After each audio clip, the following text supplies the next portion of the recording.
Kevin O'Leary, big fan. Why get a real life job? Jordan Welch has absolutely exploded onto the finance YouTube scene with his videos raking in millions of views in a very short period of time. And in this video, I want to look deeper into who he really is.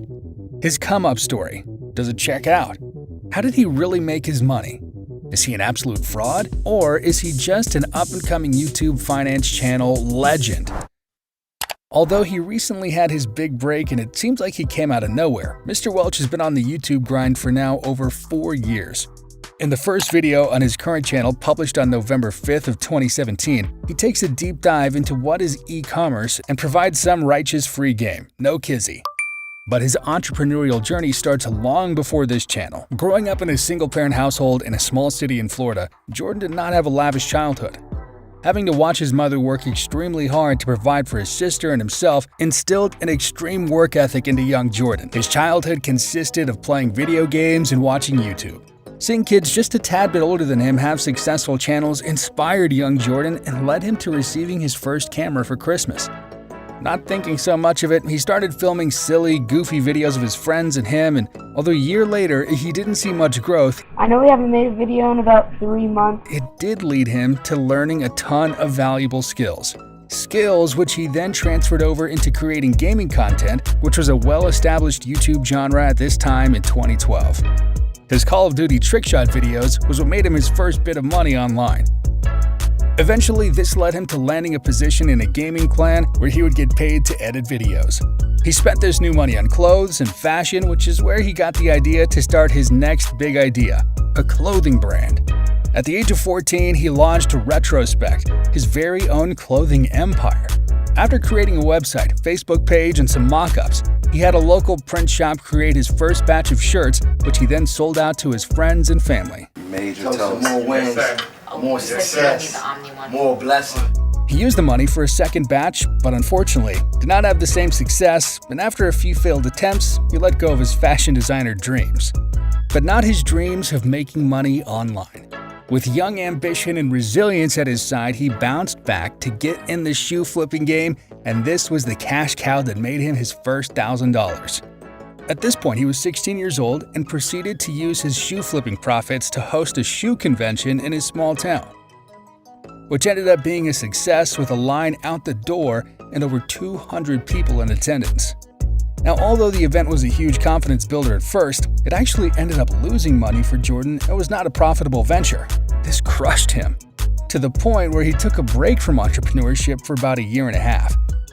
He did some hustling in the meantime, such as putting up a tech support listing on Craigslist, producing some short films, and even creating music videos for local hip-hop extraordinaires. But all of this toil was in vain, and he didn't end up making all that much money. Combined with the societal pressures around him, he didn't jiggle, he folded. At the age of 17, he got a job as a busboy at an upscale restaurant, making about $100 a night. But 4 days in, it didn't feel right, and he called it quits. Following this, he finished high school and, given his lack of business success, was kind of forced into going to college. For a serial entrepreneur like Jordan, this didn't sit right, and he told himself that after this first semester he'd go home, initiate goblin mode, and try his best to grind on a business. And that's what he did. That summer he went crazy running some drop shipping businesses. It wasn't pretty, but he went all in. Some nights crying himself to sleep, borrowing money from friends, spending it all. This was the ultimate test and turning point in his journey. Although it was incredibly difficult, it all became worth it when his dropshipping business ended up doing over $700,000 that first year.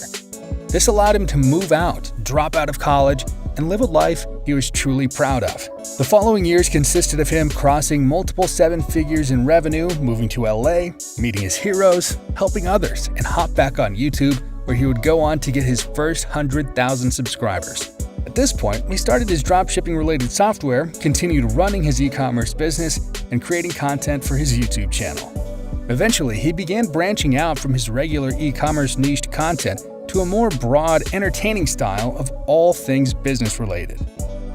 Thanks to the swift move, he was able to grow his channel exponentially to over 400,000 subscribers and get his views up tremendously, which brings us to today. At this point, he's 23 years old, making hundreds of thousands of dollars per month from e-commerce education, his software program, and good old YouTube AdSense, getting millions of views, buying cars, and living large. But is this empire built on a pile of lies? Is he what you would hypothetically, in theory, call a fake guru? Well, let's see.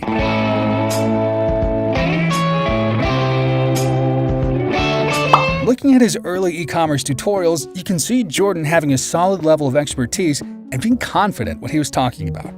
A level of understanding that would make it entirely possible for him to be successful with dropshipping. The information he was providing was valid and up to date, so that checks out. In more recent months, he even revealed one of his winning products, which is the sleeping brand. That was in fact a winning product in the past. He went into the story behind that store, which also seems to be congruent with his previous videos. There aren't any discrepancies that would signal that he's lying. His e-commerce educational course and software is not exploitive.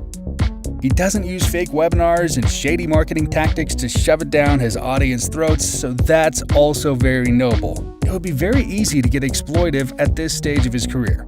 Maybe drop a rug pull NFT, accept a major bag to promote a crypto pump and dump. Or one of the biggest recent influencer moral dilemmas, accepting an online casino sponsorship. But he stayed honest and has not done such promotion, even though I'm sure a business channel of his size has gotten a ton of these offers. With all of these things in mind, I think our answer is